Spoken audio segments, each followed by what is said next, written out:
your memo. Now you don't care about the letter? The letter and public reports of violence and threats of violence. My memo says nothing about domestic terrorism, says nothing about parents committing any such things.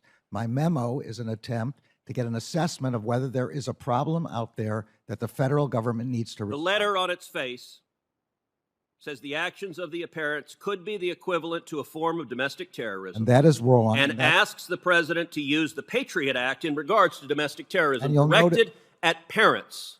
This was the basis of your memo. My memo. The Department of Justice, when you're directing the FBI to engage in law enforcement, you're not behaving as a political operative because a political ally of the president says, hey, go attack these parents because we don't like what they're saying. Department of Justice, you did no independent research on what was happening, did you?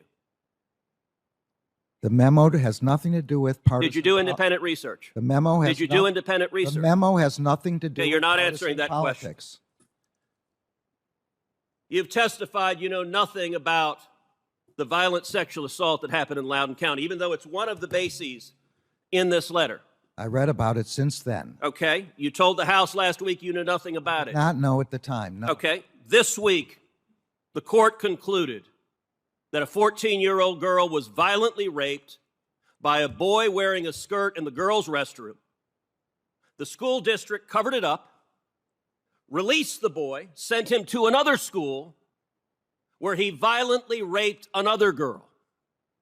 The father, who Mr. Hawley just showed you, was the father of the first girl. He was understandably, do you understand why a parent would be upset when your daughter is raped at school, the school board covers it up, and then lies to you and claims there have been no assaults, we have no instances of assaults in our bathroom, and that was a flat-out lie, as the court concluded this week. Do you understand why the parent would be upset? Absolutely, and any expressions of upset are completely protected by the First Amendment. Except you just called him a domestic terrorist. I never called him that. That's not correct. This letter calls him a domestic terrorist. You based a direction to the FBI, an official direction from the Attorney General, on this letter, and I'll tell you what, the NSBA is so embarrassed of this letter, they've apologized for it and retracted it.